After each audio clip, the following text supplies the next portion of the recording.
কল্পনা করুন এমন একটি প্রাচীর যা তৈরি করতে 5 লক্ষ মানুষের জীবন দিতে হয়েছিল। এই প্রাচীর তৈরি হতে সময় লেগেছিল প্রায় 2000 বছর, আর এর খরচে বহু সাম্রাজ্য দেউলিয়া হয়ে গিয়েছিল।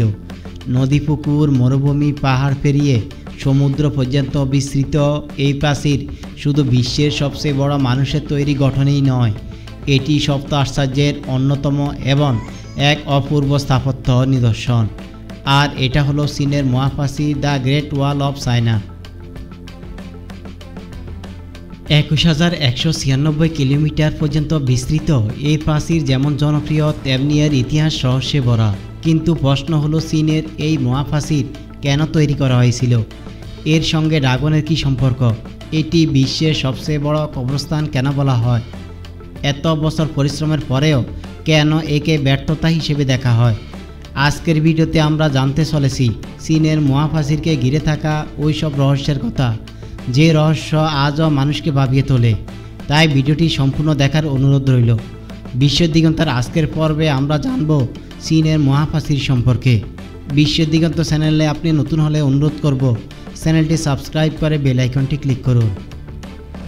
The great wall of China এটি বিশ্বের সবচেয়ে দীর্ঘ প্রাচীর, তবে এটি সোজা কোনো প্রাচীর নয়, বরং অনেকগুলো খণ্ড জোড়া দিয়ে তৈরি। আজও এই প্রাচীরের অনেক অংশ একে অপরের সমান্তরালে এবং বিভিন্ন দিকে বিস্তৃত। সব খণ্ড একত্র করে এই প্রাচীরের মোট দৈর্ঘ্য প্রায় 21,196 কিলোমিটার।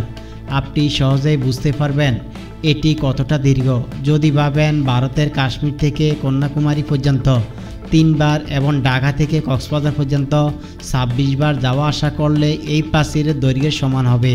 তবে আজকের দিনে এই প্রাচীরের বড় একটি অংশ নষ্ট হয়ে গিয়েছে। 1985 সালে ইয়াহু হুইডং এবং তার 2 বন্ধু প্রথমবার এই প্রাচীরের এক প্রান্ত থেকে আরেক প্রান্ত পর্যন্ত যাত্রা সম্পূর্ণ করতে পেরেছিল। এই যাত্রায় তাদের প্রচুর কষ্ট সহ্য করতে হয় এবং তাদের সময় লেগেছিল 510 দিন, অর্থাৎ 17 মাস।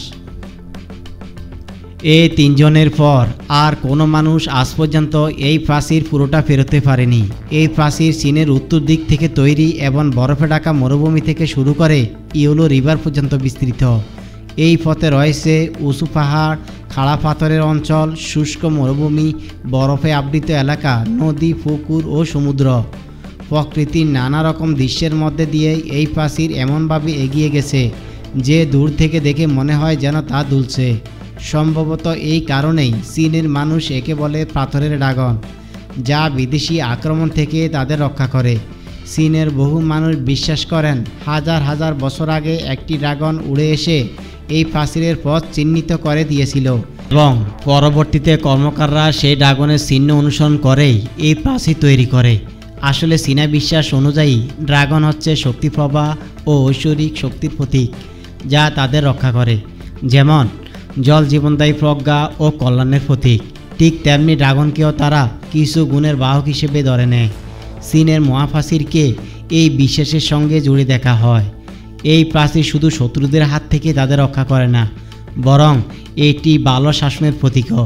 ড্রাগনের সঙ্গে চীনের মহাপ্রাচীরের সম্পর্ক নিয়ে অনেক কল্পকাহিনী প্রচলিত রয়েছে।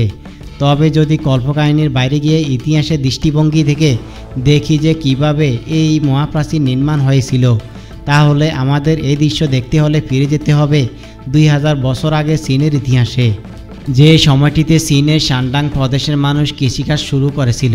ইয়েলো নদীর জল ব্যবহার করে তারা তাদের জমিতে সেচ দিত। সেই সময় চীনের আশেপাশে মঙ্গোলিয়া, মানচুরিয়া ও শিনচিয়াং এর মতো কিছু সাম্রাজ্য ছিল, যাদের মধ্যে বিশেষ করে মঙ্গোলিয়ায় উর্বর জমির অভাব ছিল। মঙ্গোলিয়ায় হাজার হাজার কিলোমিটার দীর্ঘ মরুভূমি বিস্তৃত ছিল, ফলে সেই অঞ্চলের মানুষ গবাদি পশুপালনের উপর নির্ভর করত। অন্যদিকে চীনের শিনচিয়াং প্রদেশের মানুষ ছিল সুসংগঠিত, আর মঙ্গোলদের মধ্যে ছড়িয়ে থাকা বিভিন্ন উপজাতি প্রায় শিনচিয়াং এ প্রদেশে হানা দিয়ে লুটপাট চালাতো এবং ধন সম্পদ ছিনিয়ে নিয়ে যেত।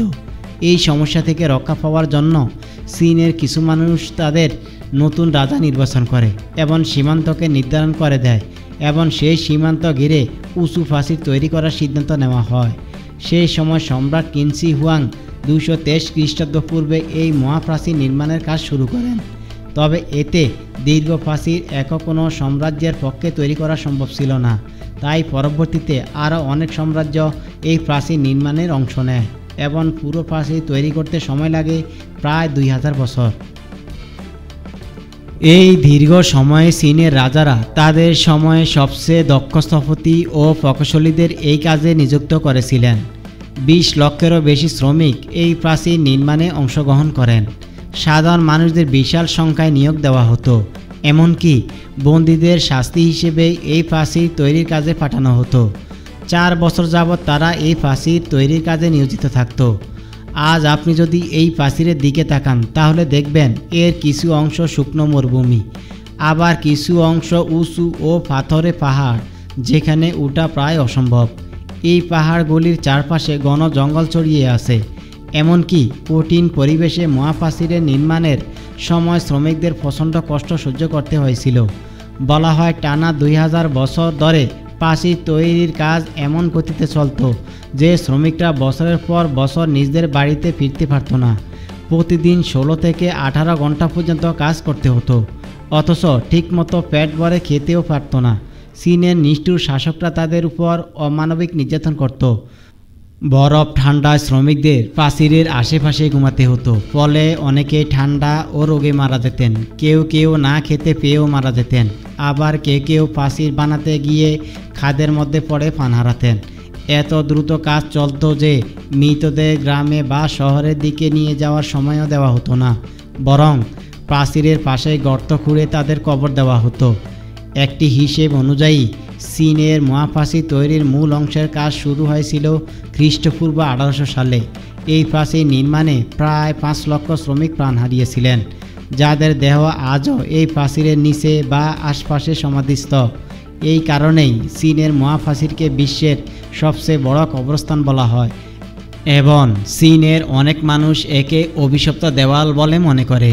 অভিশপ্ত বলার আরও একটি কারণ ছিল যে এই প্রাচীর তৈরি করতে গিয়ে বহু চীনা সম্রাট ও তাদের সাম্রাজ্য দেউলিয়া হয়ে গিয়েছে। যাই হোক, তাহলে এখন প্রশ্ন আসে, সেই সময় যখন সিমেন্টটি আবিষ্কৃত হয়নি, হাজার হাজার বছর আগে কিভাবে এত শক্তপোক্ত একটি প্রাচীর তৈরি করা সম্ভব হয়েছিল? আসলে চীনের মহাপ্রাচীর তৈরি করতে ইটের ব্যবহার করা হয়, যে ইট মাটি দিয়ে তৈরি করা হতো এবং ঘন্টার পর ঘন্টা চুল্লিতে পোড়াই শক্ত করা হতো। তবে এই ইটগুলোর আকার ছিল আজকের ইটের তুলনায় প্রায় 4 গুণ বড়। প্রাচীর তৈরির আগে এর ভিত্তি বা বেসমেন্ট বসানো হতো গ্রানাইট পাথর, আর অন্য পাশে দেওয়া হতো বিশেষ চীনামাটি, যাতে বহিরাগত শত্রু সহজে দেওয়াল বেয়ে উপরে উঠতে না পারে। ইটগুলি জোড়া লাগাতে ব্যবহার করা হতো চুন ও চালের গুঁড়ো মিশ্রিত জল। পুরো মহাপ্রাচীর নির্মাণে প্রায় 5000 কোটি ইট ব্যবহার করা হয়েছিল। এর থেকে আন্দাজ করা যায় কত কোটি টন চুন ও চালের গুঁড়ো ব্যবহার করা হয়েছিল। চীনের মহাপ্রাচীর এমনভাবে ডিজাইন করা হয়েছিল যে এর গড় উচ্চতা ছিল 23 ফুট এবং প্রস্থ ছিল 21 ফুট। কোথাও কোথাও প্রাচীরের উচ্চতা 9 ফুট, আবার কোথাও কোথাও 35 ফুট পর্যন্ত। এই প্রাচীর তৈরির মূল উদ্দেশ্য ছিল সামরিক সুবিধা, যাতে প্রয়োজনে একসঙ্গে 10 জন পদাতিক সেনা বা 5 জন অশ্বারোহী একসঙ্গে দৌড়ে শত্রুর হানা প্রতিহত করতে পারে। প্রাচীরের 2 পাশে রেলিংও দেওয়া হয়েছিল, যাতে সেনারা পড়ে না যেয়ে শত্রুর আক্রমণ থেকেও কিছুটা সুরক্ষিত থাকে। প্রাচীরের বিভিন্ন জায়গায় ছোট ছোট ছিদ্র রাখা হয়েছিল। বলা হয় কিছু ছিদ্রে এমন অস্ত্র বসানো ছিল যেগুলো শত্রুদের উপর গুলি বা শেল ছুঁড়ে মারত, আবার কিছু ছিদ্র দিয়েও তীরও ছোড়া হতো। প্রতি 100 মিটার অন্তর একটি করে ওয়াচ টাওয়ার তৈরি করা হয়েছিল, যেখানে সবসময় একজন সৈনিক নিয়োজিত থাকতেন। দিনে শত্রু আসার খবর দিতে তিনি পতাকা উড়াতেন বা ঘণ্টা বাজাতেন, আর রাতে আগুন জ্বালিয়ে সংকেত দিতেন। এই সে টাওয়ারের নিচে ছোট ছোট ঘর ছিল, যেখানে 25 জন করে সৈন্য থাকতে, খেতে এবং বিশ্রাম নিতে পারে। পুরো প্রাচীর জুড়ে এমন প্রায় 25,000 ওয়াচ টাওয়ার ছিল, যাতে প্রায় 6 লক্ষ সৈন্য থাকতে পারে। এছাড়া প্রাচীরের নিচে অনেক গোপন সুড়ঙ্গ তৈরি করা হয়েছিল, যেগুলোর মাধ্যমে সৈন্যরা এক জায়গা থেকে অন্য জায়গায় যেতে পারে এবং এগুলোর পথ শুধুমাত্র তারাই জানত। চীনা সরকার অনেক সুড়ঙ্গ আবিষ্কার করলেও আজও হাজার হাজার সুড়ঙ্গ রয়েছে, যেগুলোর প্রবেশ ও বেরোনোর পথ কেউ জানে না। এই সুড়ঙ্গগুলোর মধ্যে বহু গোপন তত্ত্ব আজও লুকিয়ে রয়েছে। তাহলে ভাবুন, এত বড় ও মজবুত প্রাচীর থাকা সত্ত্বেও অনেকে একে ব্যর্থ প্রকল্প বলে মনে করেন এবং এই কারণেই হলো এই প্রাচীর থাকা সত্ত্বেও মঙ্গল এবং অন্যান্য বিদেশি আক্রমণকারীরা চীনে হামলা করতে সক্ষম হয়েছিল। ত্রয়োদশ শতকে বিশ্বের সবচেয়ে ভয়ঙ্কর শাসক চেঙ্গিস খান এই প্রাচীর অতিক্রম করে চীনে প্রবেশ করে। এরপর 1550 সালেও মঙ্গলরা এই প্রাচীরে হামলা চালায়।